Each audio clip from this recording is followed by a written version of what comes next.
तो आपके अपने चैनल एक्सप्लेन फॉर यू में आपका स्वागत है। और विज्ञान कक्षा 10 यानी कि क्लास 10 का एक मोस्ट आईएमपी क्वेश्चन जिसका नाम है साबुन की सफाई अभिक्रिया को समझाइए।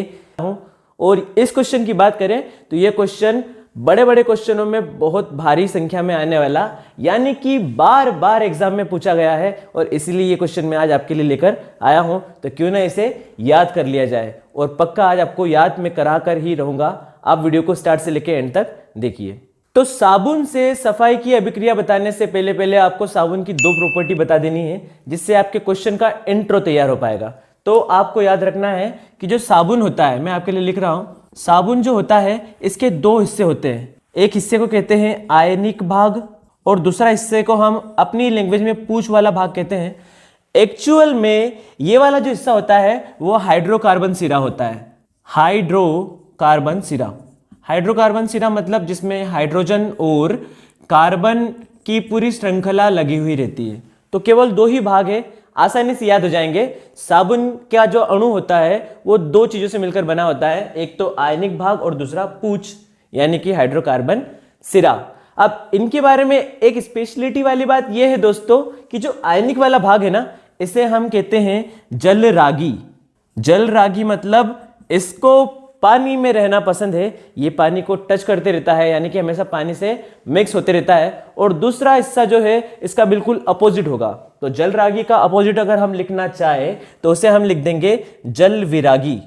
जिस तरीके से वैरागी लोग अपना जप करते हुए पूरी दुनिया से अलग रहते हैं, उसी तरीके से ये जो जल विरागी वाला हिस्सा है ना, जिसको हम हाइड्रोकार्बन सिरा के नाम से जानते हैं, ये जल से नहीं चिपकता है, जल से दूर दूर भागता है। और इंग्लिश में भी इनके ऐसे ही नाम है। इसको कह देते हैं हाइड्रोफिलिक और ये वाला हिस्सा कहलाता है हाइड्रोफोबिक। फोबिया वर्ड से आया है, फोबिया का मतलब होता है डर। तो ये वाला हिस्सा जो है जल विरागी है और वो जलरागी है। तो हमें साबुन के दोनों हिस्से अच्छे से याद हो गए हैं। और अगर आपको ये याद हो गया है तो सफाई की अभिक्रिया अब आपसे कुछ एक आध मिनट ही दूर रह गई है। तो हम शुरू करते हैं क्या होता है एक्चुअल में। तो साबुन के इन दोनों हिस्सों को समझने के बाद आप एक बार साबुन का केमिकल रूप या फिर ऐसा मान सकते हैं रासायनिक संरचना देख लीजिए। तो हम आयनिक भाग को इस तरीके से बना लेते हैं एक गोले के रूप में, और इसका हाइड्रोकार्बन की जो चेन है उसको हम इस तरीके से बना देते हैं। तो जब आप आंसर लिख रहे हो तो आयनिक भाग के लिए ये बना देना और जलविरागी भाग के लिए ये बना देना।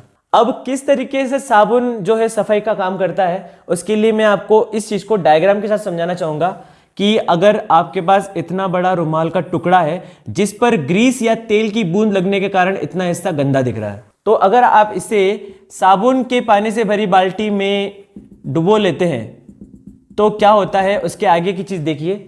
जल में घुलने के बाद साबुन के बहुत सारे ऐसे अणु उस गंदगी पर जाकर चिपक जाते हैं। किस तरीके से चिपकते हैं मैं आपको बता देता हूं कि जो साबुन का पूंछ वाला हिस्सा है वो ग्रीस वाले हिस्से से चिपक जाता है और जो आयनिक वाला हिस्सा है वो दूर रहता है, पानी की सतह पर रहता है। और इस गंदगी से मैंने आपको एक अणु चिपकाकर बताया है। और इस तरीके से अगर बहुत सारे अणु चिपक जाएंगे तो ये संरचना किस तरीके से दिखेगी मैं आपको अलग से चित्र बनाकर बताता हूं। अगर ये तेल की बूंद वाला हिस्सा है तो इससे बहुत सारे जो है साबुन के अणु इस तरीके से जुड़ते जाएंगे।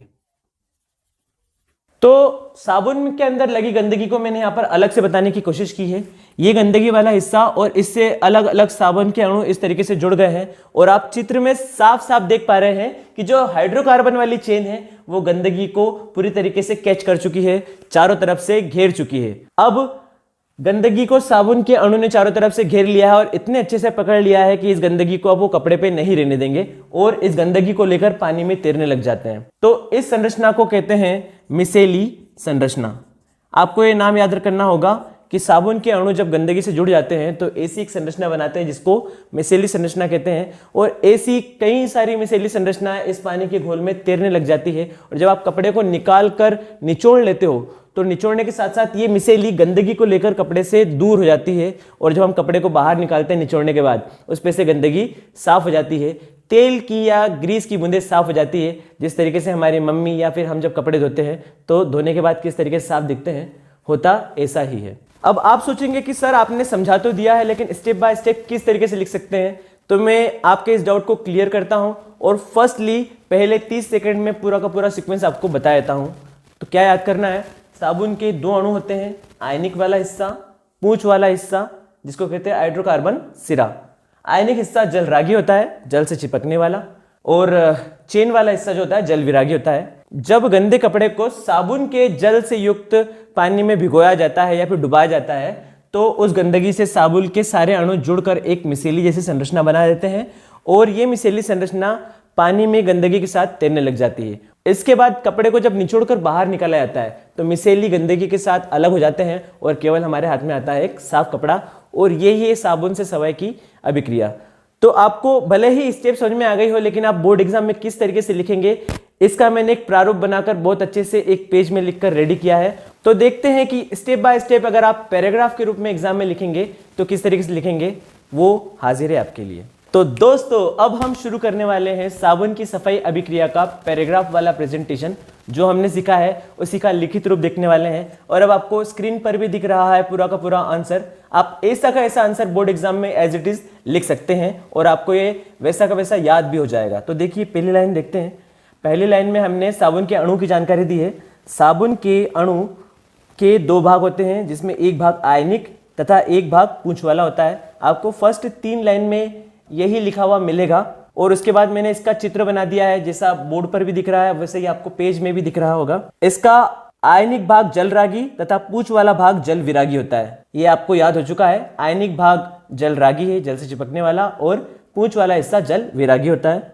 जब गंदे कपड़े को साबुन से बनी घोल में डाला जाता है तो कपड़े पर लगी तेल, ग्रीस आदि पर ये साबुन के अणु विशिष्ट रूप से जुड़कर मिसेली संरचना बनाते हैं। लाइन लंबी हो गई लेकिन मैं आपको समझाता हूं। पानी के घोल में, जब साबुन के पानी के घोल में आपने गंदे कपड़े को डाला तो उसकी गंदगी पर साबुन के अणु विशिष्ट रूप से चिपक जाते हैं और जो संरचना बनती है उसको कहते हैं मिसेली संरचना। उसके बाद की लाइन पढ़ते हैं जिसमें हाइड्रोकार्बन वाला सिरा गंदगी से चिपक जाता है। तो देख लो हाइड्रोकार्बन यानी कि ये वाला हिस्सा जो है गंदगी से चिपक गया है। देखिए हर एक कोना जो है गंदगी से आकर टच हो रहा है, और जब कपड़े को निचोड़ दिया जाता है तो ये पूरी की पूरी संरचना कपड़े से अलग हो जाती है और इस तरीके से हमारा कपड़ा साफ हो जाता है। वैसा ही लिखा भी है, कपड़े को निचोड़ने पर कपड़े की गंदगी मिसेली सहित बाहर निकल जाती है और कपड़ा साफ हो जाता है।